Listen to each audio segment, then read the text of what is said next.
Welcome to the Mind and Matter Method podcast. Actionable insights to help you become more awesome and get into the best mental and physical shape of your life and live with more happiness, energy, and confidence in your 30s, 40s, 50s, and beyond.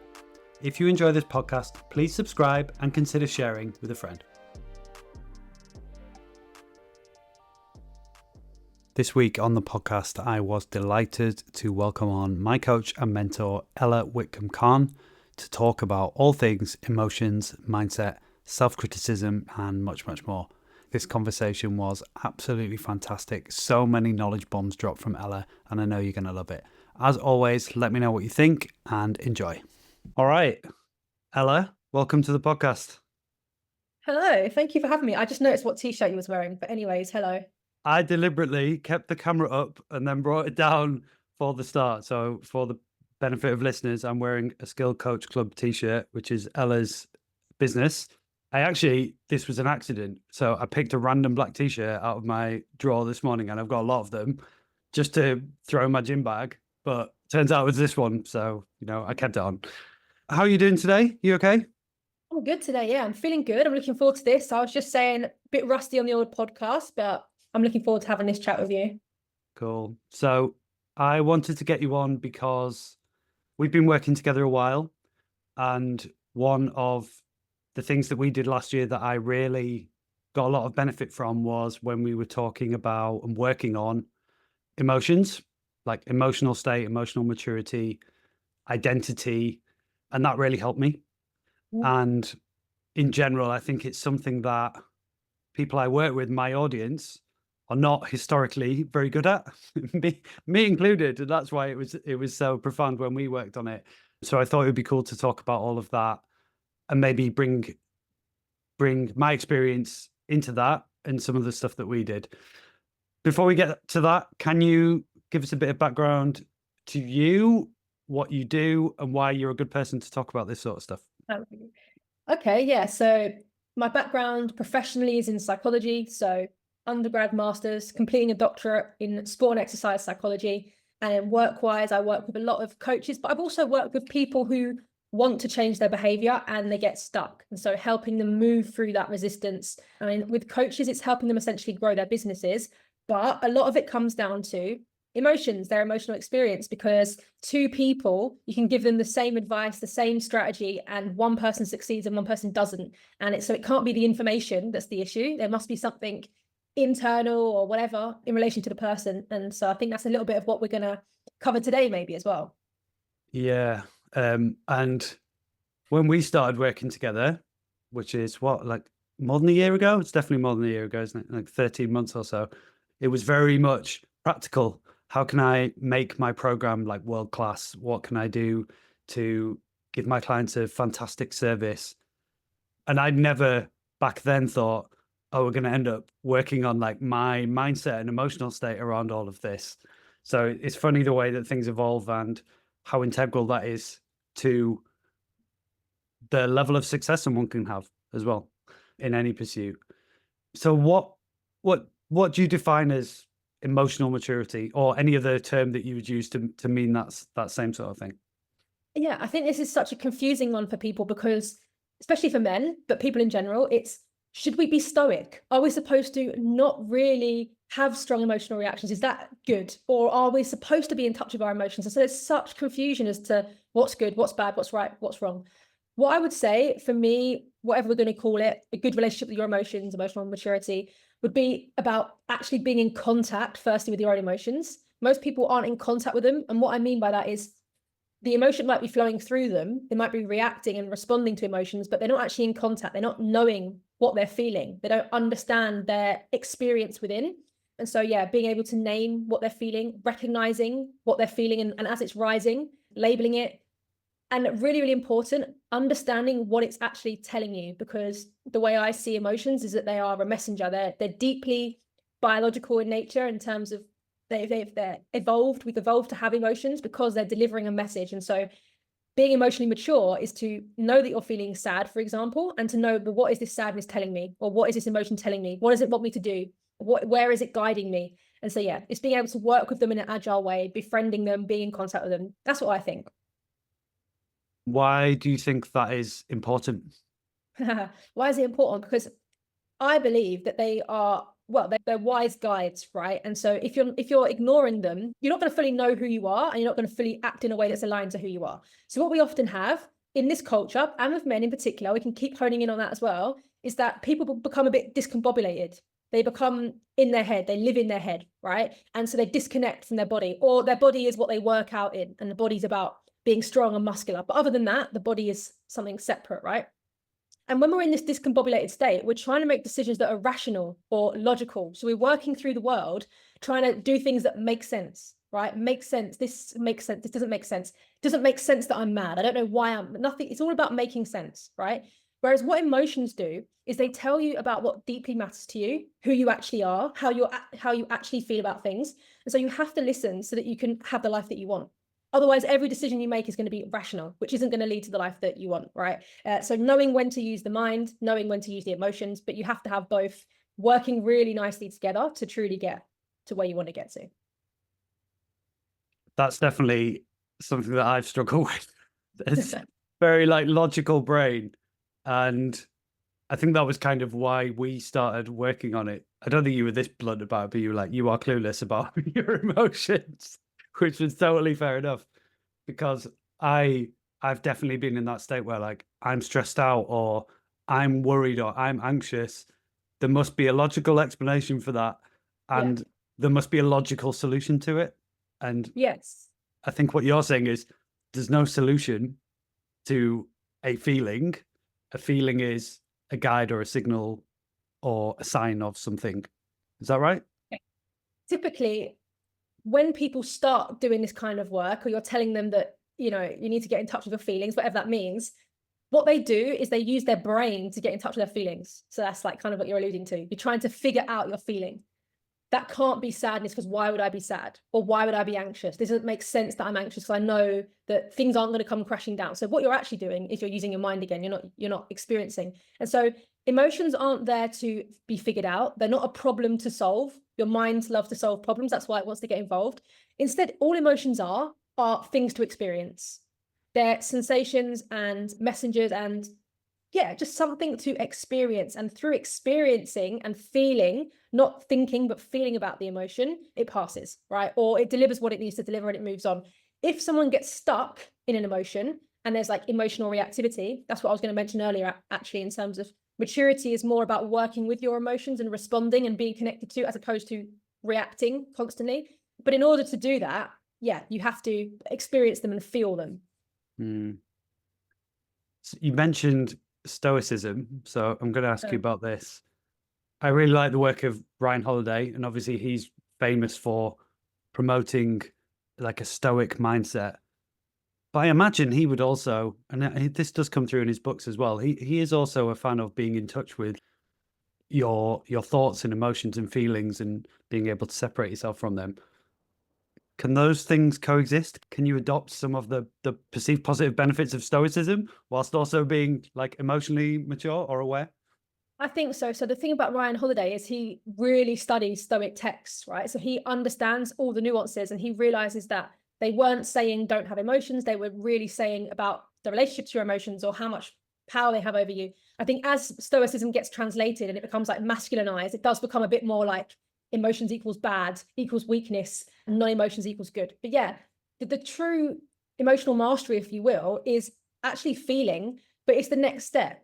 That's, I think, the biggest thing that people get confused with is like, okay, but if I allow myself to be sad, then I'm just going to be sad all the time and I'm going to be moping around. And that's because they're confusing the feeling with the action, right? So you can feel sad, but then what you do and how you respond is very separate to the emotion in the first place, right? And so I think when we're talking about good advice, we're talking about what do you do after the feeling bit. And no, we're not saying wallow in bed all day or, withdraw from the world. We're saying, okay, the message is telling you that your current reality is leading to sadness. You're not quite meeting your needs in some way. So what are you going to do about it? Yeah. Most of my audience are going to be men, mid-30s to early 60s, who maybe, not all, but some might be listening to this and think, this sounds a bit woo-woo, or it sounds a bit girly or feminine. Yeah. What would you say to that, or what would your reaction to that be? Yeah, there's a flaw. If we're going to go down the logic route, there's a flaw in that because they experience lots of emotions. Some of them might like football. So when they're watching the football, they are extremely passionate. They're extremely excited. They might be angry. They might be lots of different things. Or maybe they experience lust, or they crave intimacy, or maybe they look in the mirror and they are proud of the body that they've created, right? So they do like emotions. What the misconception is they don't like negative, and I'm putting that in air quotes because that's a binary that people see, positive and negative emotions, and they want to avoid the negative and they want to experience the positive. So I think actually for men, it's the different relationships they have with different emotions. They are willing to experience some, and they are not willing, or some are perceived as not welcome. So that's what I'd say. I'd say like they are actually experiencing emotions, whether they like it or not. And also what we know is emotions have to be expressed somehow, right? So if they're not being experienced and expressed appropriately, that's where we see displaced anger, that's where we see resentment, that's where we see rage or lashing out, or all these kind of behaviors where men are not behaving how they want to behave comes from not ever addressing how they actually feel or ever releasing how they're feeling as it goes. Yeah, great answer. You put negative in air quotes, so you said emotions aren't binary. Mhm. So there's a lot of nuance here. Can positive or perceived positive emotions actually be detrimental or counterproductive? And can perceived negative emotions actually have a positive impact on someone in some way? So I think again, not the emotion itself. So it's just a messenger. What essentially happens, right, is as we begin to experience emotions, and when we're younger, some are allowed to be there, some are not allowed to be there, right? And so we learn an emotional response. So if we're happy and that's accepted, we're allowed to jump up and down and we're allowed to be excitable. And so we've learned that that's how we respond to being happy, right?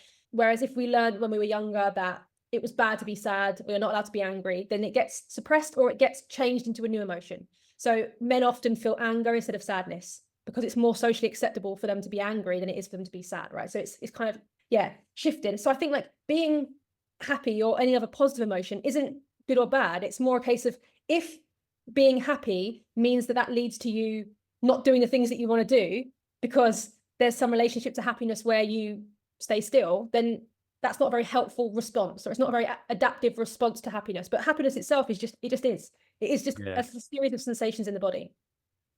cool. Yeah, so a lot of it comes from the way we have been brought up, our environment, parenting, and nurture, I suppose. So if you grew up in an environment where you were told boys don't cry or like toughen up or man up, then that's gonna potentially lead to some issues down the road, I guess. Yeah. The thing is, it doesn't mean that. So let's use that exact example. Maybe you're crying when you're younger and your dad says, oh, boys don't cry, or he says, oh, toughen up, come on, you'll be fine, or whatever it is. Or actually in this context, maybe you got rewarded with an ice cream. Oh, don't be upset, here, we'll go and get ice cream. So there's the association between the emotion and the food as well, right? That's how that comes. The thing is though, as a human, you don't stop feeling sad. It's not like suddenly, oh yeah, cool, boys don't cry, so now I don't feel sad. I'm immune to that emotion. What happens is now when you feel sad, it's now extremely overregulated. So we can think of emotions in terms of on like a normal distribution or a spectrum, right? Emotions can be underregulated, which means that they can roam wild and it can be a bit too much, maybe if you want to say that. But they can also be overregulated, which means that you do not allow that, or it's not been allowed to happen. And so you're so tightly regulating that emotion that you never connect to it. And that's what tends to happen with sadness in men.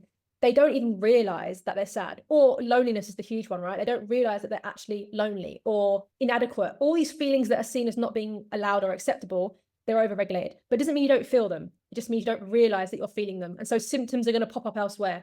Why am I pushing people away? Why am I getting more aggressive? Why am I avoiding doing this? Why? And all of these symptoms are popping up, and it all goes back to, okay, what's going on underneath? How am I feeling?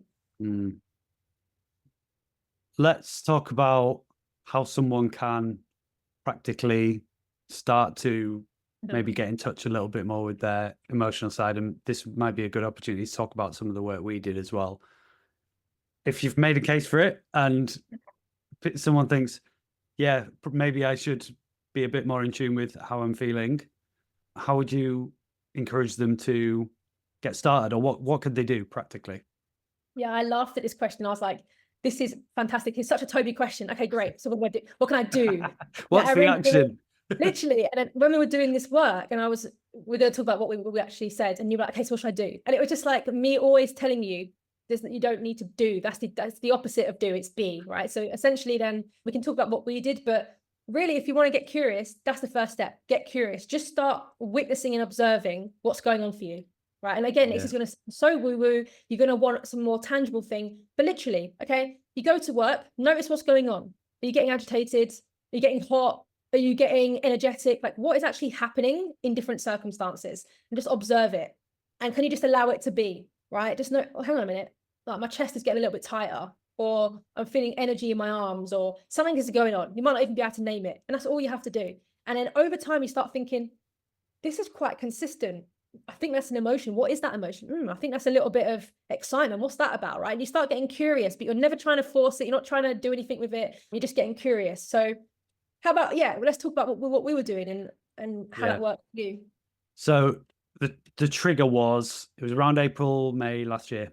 I was just experiencing a lot of worry and anxiety and stress. And I know stress isn't an emotion, around work and the business. And, I'd left my job, my stable salary and career 3 months earlier. So there was a bit of pressure on me to make things work, to support my family and my partner. And things were going well, but there were some times where things were not going as well as I'd hoped, or the outcomes weren't as I wanted them to be. And that was then manifesting for me as a lot of I was quite down about it. And I sought some help from you, and I said, look, I'm struggling with this. And the first thing you encouraged me to do, after you explained to me that it's not necessarily about taking action and solving the problem, was to keep a simple emotions diary where I wasn't doing anything with it necessarily, but just noticing when I had strong emotions, I would say. And they did tend to be emotions that you perceive as more negative than positive. And I guess that is because if you think about like a state of contentment, you're not thinking about what you're thinking about or how you're feeling, are you? Because you're just happy, or like you're just doing something that you enjoy, and you're not thinking, what is this powerful, strong emotion I'm feeling? Whereas when it's something that could be perceived as like negative or detrimental, that's when you experience it much more strongly. This personally, anyway. So that was the first thing you shared with me, like the feelings wheel. Is that what it's called? And just encouraged me to, when I experienced like a powerful emotion, just see if I could articulate what it was. And then we took it a bit further. And do you want to talk about like where you feel emotions, like how it feels and how you process them? How would someone take that next step? So the first step was to get you out of your head and into your body in the first place. So the first thing we did was to get curious and to, because that's it. You're saying that you felt anxious, but I don't think you were actually experiencing that at first. What you were experiencing is you were experiencing it in your head. So what we say is like, when you're anxious, you have anxious thoughts. When you're sad, you have sad thoughts. And so I think you were noticing an increase in anxious thoughts and wanting to take action and all that kind of stuff. And so we were just trying to get you in your body a bit more to notice that there was a feeling of anxiety there, not just anxious thoughts, right?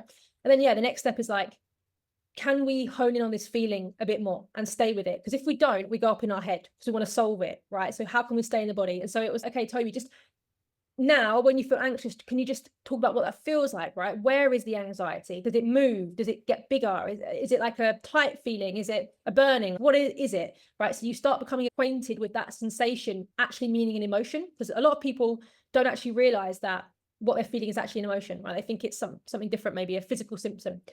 So that's the first step. And then realizing that when you feel like that, to just stay. Don't let your mind float off and make it worse and create a bigger story and make it bigger and bigger and bigger, and then this and then that. Just stay there. Stay curious with the sensation and just observe what happens to it. Does it get bigger or smaller? Does it go away? When does it pass, right? And I think 9 times out of 10, realizing that, oh, this passes without me doing anything. So all those times I was overworking or then going to the business to do more stuff. And actually, if I had just sat and connected to that experience for a few moments, it would have passed. And now you can make a decision based on what you think is right, as opposed to being driven by these emotions all the time. And that's the problem, right? If we don't do this, is that men might be driven by jealousy or inadequacy or all these kind of things that are inside. And so the actions that they're taking, they're reacting to it rather than sitting with it and thinking, oh, why do I feel a bit jealous? That's interesting. Oh, what can I do to make myself feel confident, right? And then realizing it's not about the thing that made you jealous. It's that you need to figure out how to feel more confident. So that's a really important part of it. There's quite a few more things I wanted to say, but let's go there first. Yeah, so I notice I'm much better at this now. I don't think the work's ever done, is it? But a lot of tension. I get like tense in my jaw. I'll seize up like my hands when I'm experiencing that kind of worry. What you said though about overthinking it, man, that is like me to a T. Rumination. If I'm dealing with a problem and that is then leading to some emotions that I'd rather weren't there, ruminating on it and spiraling and catastrophizing, that's a big one I do. Another one is, and this is because I have a intrinsic desire to try and control everything. Yeah. Thinking about, and by the way, this is something that I see in some of my clients as well. And if they're listening, they will know who they are. But trying to envision every possible scenario that might happen and having a plan for them. So, well, what if this happens? But what if that happens?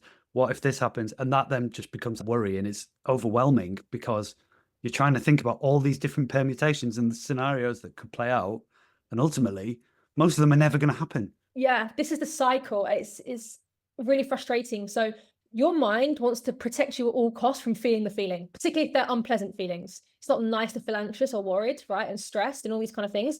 And so your mind wants to take you away from that feeling. And it does that by generating thoughts and trying to solve this feeling through making it about work. And you're trying to solve that. And what you'll notice is when you're anxious and worried, the thoughts are very cyclical and you cannot get to a solution really, not a good solution that really satisfies it. You're just going round and round and round, then a new thing, and you're going to go around and you're getting stuck, right? And when you realize that the more you're doing that, you're actually just avoiding feeling, then the natural thing of that is realizing that the most masculine and the most brave thing that you could possibly do is to feel your feeling, because that is the thing that you're avoiding. So really, the brave thing to do then is to do the scary thing, which is can I allow myself to feel really worried and anxious?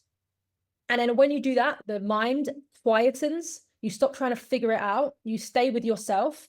What that teaches you is that you're not scared of yourself. You're not scared of your emotions. You realize that you can tolerate how you feel, which is stoicism, which is masculinity, which is bravery and courage, is to realize that no matter what your internal situation is, no matter how you feel, you can tolerate it. So rather than men being scared of like, I shouldn't be sad, it's I can hold sadness within me and it's not going to break me. Nothing bad's going to happen because I'm resilient and strong enough to feel it and be connected to it without it breaking me. And I think that's the real thing, right? Is we're scared that this emotion is going to consume us. And so that's why we avoid it. Something I wanted to say as well is we did this because you were struggling, right? And this is a lot of how men view it as well, right? Emotions are the things that you feel when you're struggling.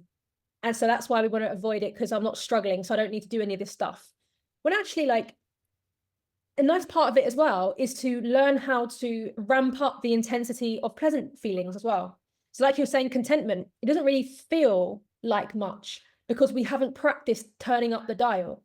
So we could do exactly the same thing. If you're listening to this podcast, and you're like, oh, nothing's wrong with me though. Cool. Well, do you want to feel more joy? Do you want to feel things more intensely? Well, then we need to learn to savor.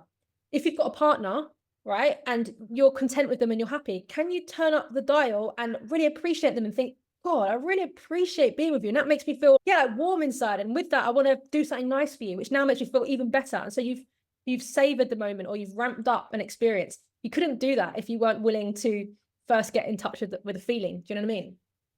Yeah, for sure. I've actually noticed that a bit more lately. Like I'll be doing something with one of my kids, just something as simple as having a conversation. And I'll notice that I'm appreciating it. And I'm, like you said, savoring. This is a really nice moment. And I'm aware of that. And that allows you to enjoy it all the more, Yeah. which is really nice.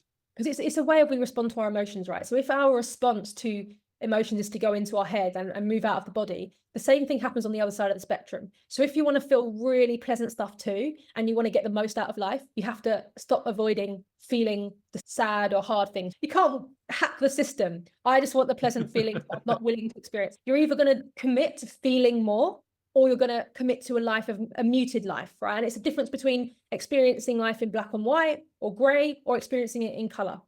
Yeah. And so we're robbing ourselves. Here's the pitch here of why you guys should do this. You're robbing yourself of the fullest and richest life you can possibly have if you are disconnected from your emotions, because you can't experience life without emotions. That is the experience. You can't experience it through logic. That doesn't feel like anything. Mm. I really like what you said about the brave thing to do is to experience what you are feeling. And it's because it's like holding a mirror up, isn't it? Saying, who am I? Yeah. Why am I feeling this? And can I just let it sit? And that's why it's scary, because I don't necessarily want to dig into what this means about me and what it means about my character. That's it, right? Because especially if there's something there that in like male terms is associated with shame. So say there's jealousy there, right? Or inadequacy. So maybe someone's gone to work and they've realized that their peer has got a promotion or they're getting paid more, right? And that makes you feel kind of jealous and insecure. Well, why haven't I deserve that, right? And to hold up a mirror and tell yourself, I actually feel kind of not good enough in this situation.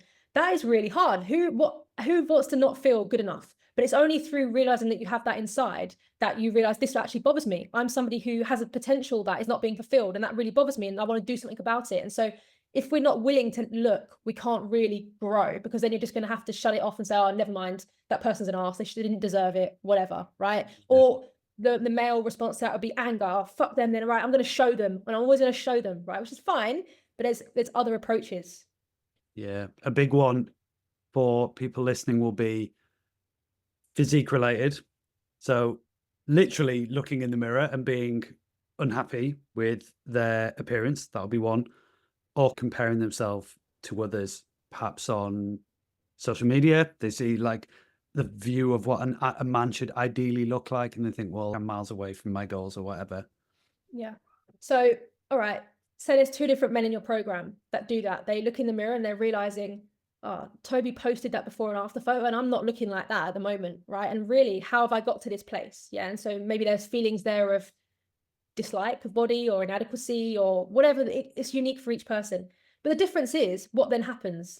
For some people, their response to feeling inadequate will be to get smaller. That's the natural response of inadequacy. It makes you smaller, it makes you want to hide. You don't reply to Toby's message. You tell him that you want to leave the program because this emotional sensation is so big for you and it's made you feel small that rather than working with that, it's, okay, I need to get away from this. I want to escape this emotional experience, right? And someone else might be like, right, I'm not having this. I'm going to change. I don't like this feeling. And so I'm going to do something to change. I'm going to do something externally to change how I feel inside, right? And those are usually the two responses. Actually, neither are necessarily the most helpful in terms of how you're working with emotions, but one's obviously more helpful for your body transformation than the other. But really, what do you think? What do you think I would say that the real response to this would be fantastic in terms of you've seen yourself in a mirror, you're feeling a bit inadequate? What do you think I might say? It's like a test. I don't actually know. I think being able to label what the emotions are that come up, being able to sit with them, and then asking yourself what you need when you experience these emotions. Yeah. Am I right? Top student, exactly. So like rather than, because otherwise what happens is like a pendulum. I don't like what I see, and then I'm either going to sack it off because I feel bad now, or I'm going to do too much because I feel bad. And so now I'm going to go the other way. And I think that there's an external answer to my internal experience, rather than realizing that emotions are like, people don't understand this, and I'm going to say it and won't believe me, but your internal experience has nothing to do with your external experience. You think it is, you think it's the situation. And so you think that if you change the situation, it's going to change the internal experience. But the thing is, inadequacy isn't a permanent state. It's like a temporary state that's going to pass anyway. When you stop looking in the mirror and when you go about your day, you're going to stop feeling that feeling, right? And so we tie it to the thing. If I have the body, if I have more money, if I have the most attractive female, I'm never going to feel this way again. I am going to be good enough. When we actually realize we separate the two, we have to do the inner work and process these feelings and work with our feelings. We then take a value aligned action. That's kind of the point I was making. So it's kind of like you look in the mirror, you feel these feelings, you realize that, okay, those are my feelings. And then you take action based on what your values are. Oh, I'm in this program, I'm trying to lose weight. Right, let me do the steps I'm supposed to be doing. Have I gone to the gym? Have I done this? And then you realize, oh, that's interesting. I'm having those feelings inside. I wonder where else they show up. Is this something that shows up across all contexts? Oh, interesting. How does this play out in my life in other places? Interesting. That's more of the approach to take. Yeah, I think some of my clients, the way that will manifest is self-criticism, Yeah. negativity, which then they do channel in a kind of almost a positive way, like channeling dark motivation to go, I'm going to kick my own ass. And that's going to be the motivation I need to get to the gym or follow my diet. Yeah, What would you we say spoke about that? about this a little bit before. We've spoken about like it's helpful in business too, in that when you're driven from a deficit place or you're feeling less than or you're driven from fear, it can be such powerful motivator and it can really get you to where you want to go. And then you're going to reach a point where you're no longer in pain anymore or you're no longer have the issue.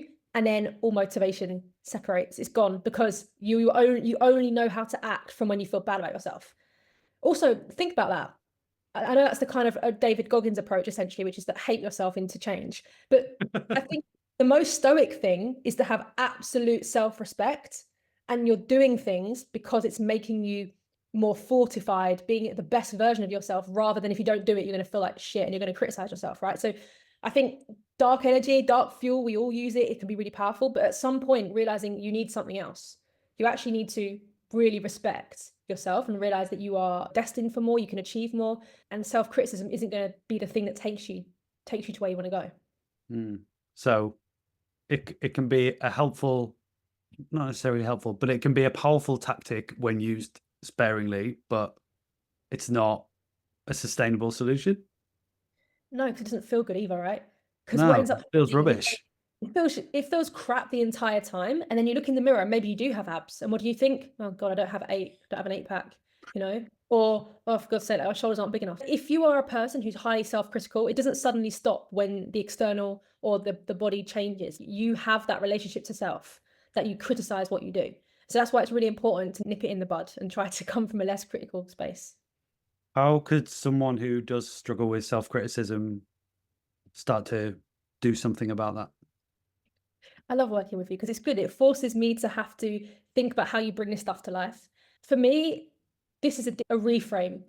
When you realize that self-criticism is a protective mechanism, that really helps. So realizing that self-criticism is a part of you that's trying to keep another part of you safe, and it's a really backward way of doing it, but it's trying to protect you from not feeling good enough, feeling inadequate, feeling jealous, feeling insecure. So this critic comes in to try to make you better so that you don't have to feel these things. Avoidance. Self-criticism is avoiding having to feel the actual feeling that you really, really feel. So again, it's kind of like, oh, thank you for showing up and trying to keep me safe. So it's really not helpful. I'm okay. I'm okay. This is how I feel. Again, this is stuff that people find really difficult to start with because it does sound woo-woo. But usually with self-criticism, if you have a very strong critical voice, it's usually internalized from someone else. Again, you can always thank your parents for this or bully or someone else. It's always the parents, blame your parents. But it is, what you'll notice is the things that you're saying to yourself is what you've internalized from other people saying to you or society. So maybe when you showed your dad your grades, he might say, is that the best you can do? Or, you gotta do better. And so actually the way you're talking to yourself, you've learned that from somewhere. Kids aren't naturally self-critical. And when you realize that, you're like, fucking hell, I'm carrying around my dad or brother or that bully at school in my head. Then you realize, well, this isn't very brave, is it? This isn't a very noble thing to be doing. I'm carrying this around. Maybe I should take a different approach. Yeah. Well, now I'm thinking, how am I messing up my kids? I'm trying my best not to, but some of it's unavoidable, or not You know? unavoidable, but some of it I'm just unaware of, and obviously, I don't say it. My kids, is that the best you can do with their grades? But I'm sure there are ways in which I'm passing on the kind of the things that have been taught me or the way I've been conditioned. So I suppose you've just got to do your best.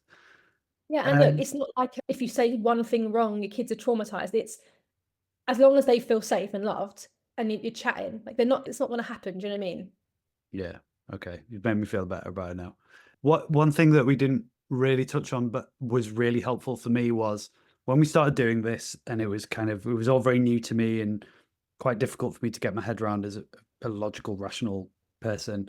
One thing you encouraged me to do was think, if you're experiencing these emotions, what do you need to give yourself? And Mm. I really struggle with that question. Well, if I'm feeling unhappy or insecure, how do I articulate what I need to give myself? And then you said, well, imagine it was one of your kids or your partner who's feeling that way. What would you give them? And then the answer was so obvious. Oh, well, Yeah. obviously, I wouldn't be berating them or feeling critical towards them if they were feeling insecure. So No. why do we do it to ourselves?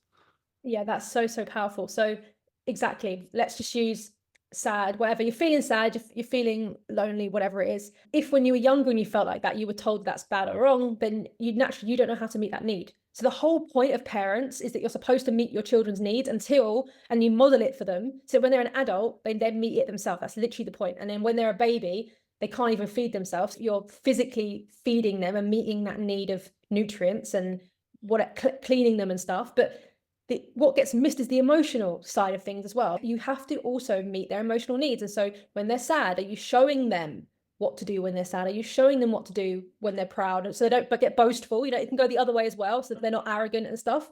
And so if we never really learn this, or we kind of forget it as adults, there's a big void. We don't know, right? So let's play it through. You feel a bit sad, not sure why. And then your response to that is to be critical. What's the matter with you? Oh my God, why are you feeling sad? You've got a great life. You shouldn't be feeling sad. Come on, pull yourself together. Whatever, right? That part of you that now feels sad, well, how does it now feel? It feels sad and it feels neglected and it feels scared and alone, right? Because you're basically bullying yourself and now you're trapped in your body. So now what happens is you now feel worse because you feel sad, but now you feel shame about feeling sad and now you feel stressed. And now you've taught yourself that you don't know how to meet your needs. And so now you're actually scared to feel sad because you know that when you feel sad, you're not gonna do anything about it. So you're actually trapped feeling sad. So you're teaching yourself over time that, no, I'm not going to meet your needs. I'm going to actually ignore your needs and shame you even further. So when we realize that's what's happening, we think, oh shit, yeah, when I'm sad, if it was my son or my partner, I'd probably support them. We'd go and have a laugh. Maybe we'll do something fun. And you think, fuck, why am I not doing that for myself?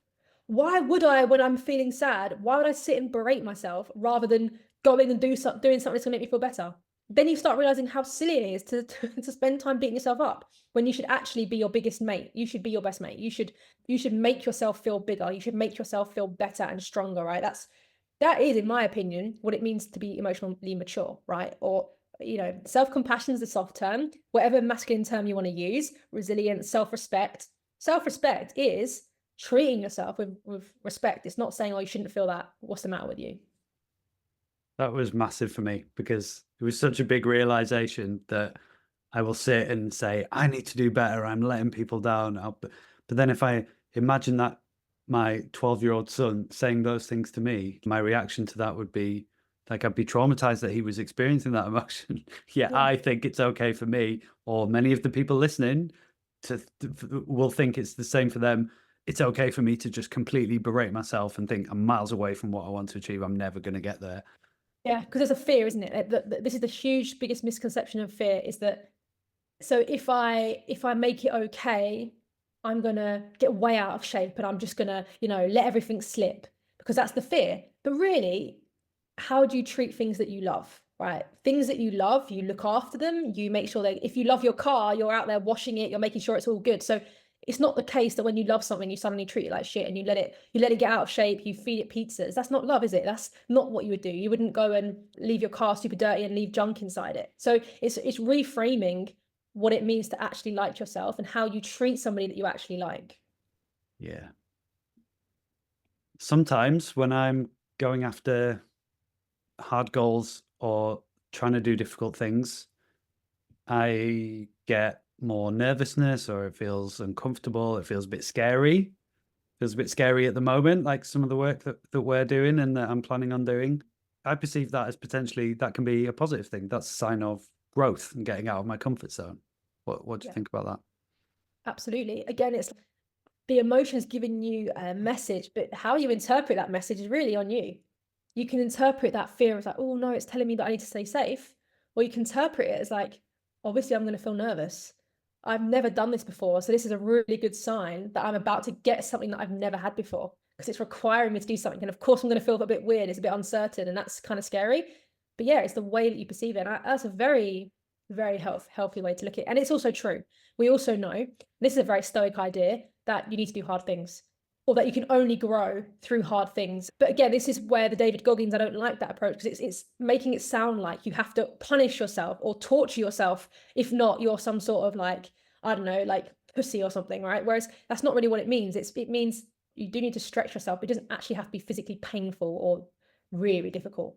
It doesn't have to be extreme. And also there's a zone, isn't there, where it's difficult and challenging, but you still have to have a sense that it's possible and achievable. There's no point in saying, I've got 20 kilograms of body fat to lose and I'm going to be shredded in 6 weeks, because it's just not a goal Right. that anyone can achieve.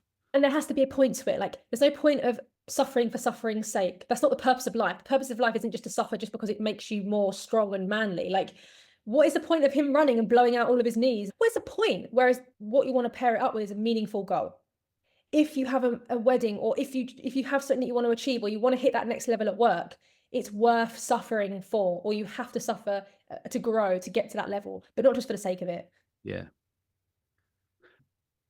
Imagine someone takes everything you've said away and goes, right, I'm going to work on this. And then 6 months' time, they think, right, I feel like I'm definitely more confident in being able to articulate my emotions now.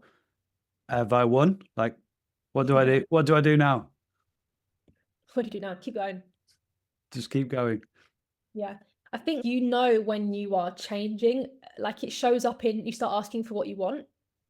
You start saying what you really, really mean. So what you notice with this kind of work is it impacts all areas of your life. So maybe you have a partner and you think you're being really kind by not telling her that you don't like certain things. And so you're just kind of trying to be the nice guy and you're not really saying things. You'll notice when you do this inner work that you also get braver to say, I actually don't like that. I don't like it when you say these things. You're not saying it in a nasty way. You've learned how to say it in a way that is respectful of both of your feelings. That is true emotional maturity, right? And then you realize across all areas of your life, you are demanding more of yourself and other people. And so when you start noticing that, not that you've won, but you know you're on the right path.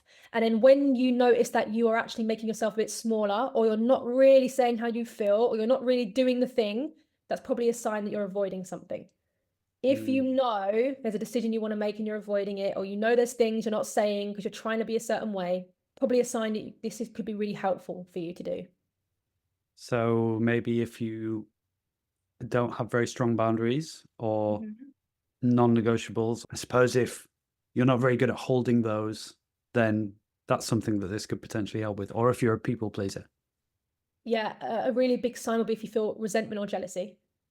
Not like those are obviously natural emotions, but if you notice that you do start to resent certain people, you only resent or get jealous of people when we want what they have and we don't feel like we're actually doing what we want, right? Whereas when you're on your own mission and you're on your own journey, you might feel a bit of jealousy. That's really, really natural, but you don't really fixate on a person or really get resentful of somebody. So if you're noticing relationships at home, you feel a bit resentful, or relationships at work or to yourself, that's a sign that you're not really saying what needs to be said or doing what needs to be done.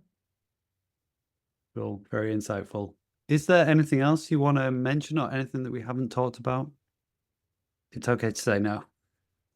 Just one thing, you found this a bit tricky at first. Maybe how you managed to do it is, how do you drop into your body? I kept saying that to you. I kept saying, you need to drop into your body. And I think you were just like, what are you talking about? But then you realized one day, you were like, okay, I get what you mean. I can feel like I'm dropping in my body. So maybe you can just chat a little bit about that.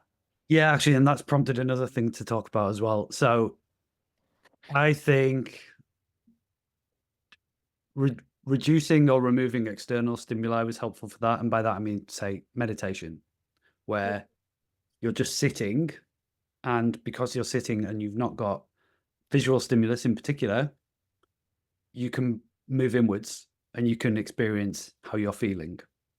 I do find it difficult to drop out of my head into my body. And when you were talking about where in your body do you feel it, that was helpful, but it was also very difficult for me. And I remember at your event last summer, actually, one of the other guys was there when we did a bit of an exercise like that. And he was like, I don't get it. I just can't do it, which I think does illustrate that it is challenging. What I was going to mention as well on that is that I don't meditate very frequently, but activities like that, I think journaling in particular is really helpful for me in this kind of space. Journaling, meditation, not sure what else you would put into that category maybe, but do you think those things have a role here? Do you think they're beneficial? Do you think they help? I definitely think they help. Things like breath work is amazing at getting you in your body. That's what I found to be the most powerful. So meditation, I agree, is fantastic. It's fantastic at calming the mind, which is the first part, but it doesn't always necessarily get you into the body because you're still in an open state of awareness, which is still kind of heady in a way, unless you're doing a body scan, which can still feel like your head is scanning your body. Those who meditate will know what I mean. You feel like your awareness is in your head, but it's scanning your body. Whereas with breath work, it really brings you into your body. It really, really does. So I would recommend that. Sport's fantastic. When you get into flow, that flow state is like the purest state that you're in, where like your mind has gone quiet and you're fully connected to your body and it's all just working as one. Being in that state is fantastic. Yeah, those are the things that I would say. Yeah, I think actually now you're talking it through, journaling, it's still me in my head. It's not me in my body. It's the way to journal, right? So what it will be is, rather than describing what has happened, which is what most journaling people tend to do, you're describing what happened, why it made you mad, why did that make me mad, and you're kind of like logically processing the emotion. What you would probably do is as you're writing what happened, then go inside. Okay, I'm getting angry now. Well, how do you know you're angry? Okay, I'm feeling hot here. It's making me want to do this. Then you're a little bit closer to the actual feeling. What I was going to say as well is, I think we have this really broad term of emotions. I just want to quickly clarify a couple. So all throughout the day we're feeling things. These are transitory, like, I'm a bit stressed, I'm a bit this, I'm a bit that, right? And they're coming and going and we're never grasping them. That's the very normal human response. When you're noticing that emotions are of a much higher intensity, or they're much longer in duration that you're experiencing them, that could be a sign that something is going on underneath. And what I mean by that is that it's something that you haven't addressed. It's something that comes from further back. It's a deeper rooted concern. That's usually what we're avoiding, because we avoid it, it gets bigger. So we'll have like triggers, right? And those are things that maybe would be worth doing this work with. But if you're having huge states, things like depression, where you're having prolonged, where you're stuck in a state, then that's obviously when we might want to explore help. But I think what most men think is that they think that it's always the latter. They think emotions is the one where you're big and stuck, rather than realizing that all throughout the day you're feeling emotions, you're constantly feeling stuff. And then you might have some that are a bit more sticky. But yeah, that's just a little thing to add. Great point. Thank you for coming on. This has been really good.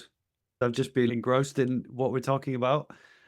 If people want to find out more about the work you do and all of that, where can they find you? Probably just check me out on Instagram, which is thefitnesspsych_. I'm always happy for you to pop me a DM and we can go from there. Cool. Thank you. I will share the link in the show notes as well. Thank you for coming on. I hope you have a lovely rest of the day. My pleasure. Thank you, Toby. Take care. Real quick request, guys. If you want to help more people to live happy and healthy lives, here is an easy way you can do that. If you enjoyed this episode, please subscribe to the podcast, consider leaving a review and share it with someone who you think would benefit. As I'm sure you know, there is a lot of bullshit in the fitness industry, and these small actions will help more people avoid wasting their time and energy on stuff that doesn't work. If you are ready to make a positive change to your life, I run a free 14-day course on a regular basis called Training with Confidence, where I'll give you an overview of the training, nutrition and mindset principles that you can use to get into the shape of your life. All you need is to give me 10 minutes per day. And if you are ready to invest in yourself and transform your body and your mind, then you should check out my coaching program, the Mind and Matter Method, and join the community of people like you who are nailing their training and nutrition, getting into great shape, supporting each other and loving the process along the way. The link for both of those are in the show notes. If you are a client, you're awesome. Thank you for your support. If you have questions or feedback, you can email me at toby@mindandmatterfitness.co.uk. So until next time, happy training.